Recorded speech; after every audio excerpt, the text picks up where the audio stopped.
수능 점수 미리 알 수 있다. 모든이야? 우리들이 어떤 점수를 맞을지에 대한 걸 미리 예측할 수 있다는 건데, 근데 그만큼 인공지능에 대한 어떤 기대라든지 교육과 인공지능이 연결됐을 때 어떤 결과가 나올지에 대한 어떤 여러 가지 고민들이 들어가 있는 건데, 과연 오늘 어떤 이야기들이 나올지 기대가 되겠죠? 일단 수능을 응시하는 사람들, 수능을 네. 봐야 일단 점수가 나오는 건데 AI를 활용을 해서 수능 점수를 어떻게 알 수가 있어요? 이거는 그 미국 수능인 SAT가 있는데 그 네. SAT를 한번 이 학생의 시험 모의고사를 가지고 뭐를 조금 보여줄 수 있는지를 한번 봐볼게요. 네네네. 이렇게 화면을 보시면 저 1320 그다음에 500 이게 뭔지를 좀 1320 뭐 수험 번호예요? 1320은 그 모의고사에서 예측된 점수입니다. 그러니까 그냥 수능이라고 생각을 해보면 수능 점수? 네. 그래서 저 1320은 이제 예측되는 점수죠. 1600점 만점의 시험에서 1320을 받을 것이 예상되고, 그리고 이제 그 읽기 쓰기는 530점, 수학은 790점이 나올 것 같다. 그리고 어떤 학교에는 어떻게 합격을 할 수 있을 것 같다. 같은 식의 예측들을 하는 중입니다. 그럼 MIT 아까 저 학교 저기 응시했을 땐 합격 어려움 이렇게 나오는 거예요? 예, 맞습니다. 나는 SAT가 1600 만점인 것도 오늘 알았어요. 지금 알았어요. 그러면 그 실제 시험 때는 뭐 100문제를 푼다고 쳤을 때 몇 문제를 풀어봐도 얼추 저렇게 높은 확률로 맞힐 수 있다는 거죠? 요즘 AI를 활용하는 그런 시험들은 10분의 1 정도만 풀어도 90% 이상의 정확도로 예측을 해줍니다. 야. 수능 모의고사를 볼 때 네. 저희가 수학 막 50문제, 뭐 50문제 이런 것들을 다 풀고 나야만 모의고사 점수가 나오잖아요. 네네네. 근데 그것들을 훨씬 적은 문제로 줄일 수 있다는 거예요. 왜냐하면 맞았냐 틀렸냐만 보는 게 아니라 몇 초 걸렸냐, 얼마나 답을 바꿨냐 이런 것들을 다 알면 문제 수를 확 줄일 수가 있고 더 적은 수의 문제로도 더 많은 것들을 예측할 수 있습니다. 그래서 되게 웃긴 게 그냥 보통 어떤 영어 공부하는 영어 앱 같은 것들을 만들었을 때 이 앱들이 듣기 문제를 하나도 안 풀었어요.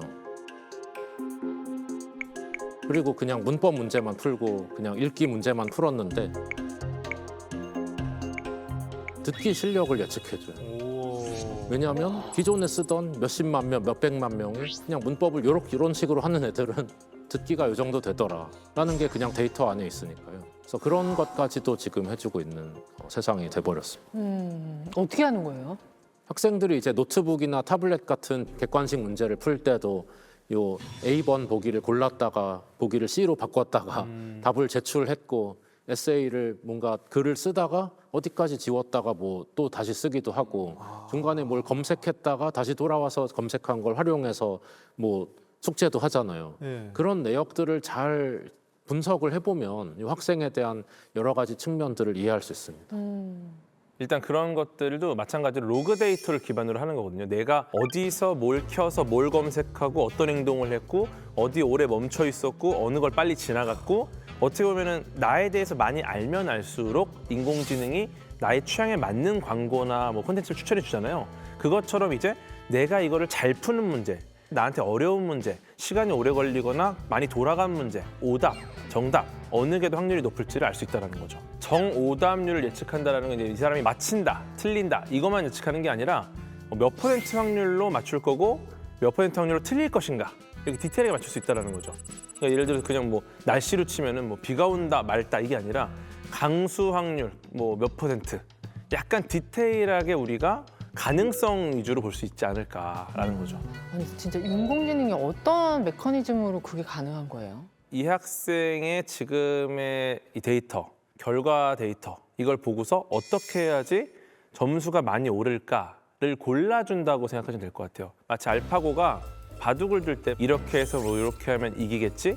이렇게 하면 내가 이렇게 하면 상대가 맞겠지? 이걸 계산하는 게 아니라 이길 확률이 높은 자리에만 그냥 두는 거죠. 근데 그게 결과적으로는 결국 이렇게 맞고 이렇게 해서 이기는 결과가 되는 거니까 그러니까 아까 확률 싸움으로 이야기한 것들이 결과적으로는 우리가 봤을 때는 굉장히 개선되는 뭐 성과를 얻을 수도 있겠다. 그래서 이게 뭐 알파고 얘기가 이거죠. 그러니까 알파고가 뭐 활로를 막으려고 놓거나 뭐 돌을 따먹으려고 놓는 게 아니라 그냥 이길 확률을 극대화하다 보니 뭔가 돌을 따먹기도 하고 어떻게 길을 막기도 하고 해서 그런데 다 이기는 거잖아요. AI도 뭔가 약점을 채워주려고 하는 게 아니라 그냥 뭔가 실력을 가장 많이 올릴 수 있는 게 뭐지? 하면서 주는데 약점도 채워주는 것처럼 보이고 난이도도 조절하고 그런 현상들이 관측되는 거죠.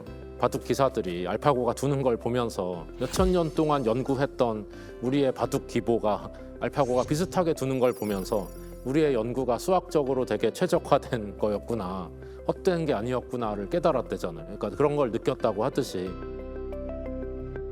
교육에서도 뭔가 AI가 실력을 올리는 식으로 동작을 하는데 그 만든 교육 AI가 아예 뭐 이상한 건 아니네 라고 느낄 수 있는 것 같습니다.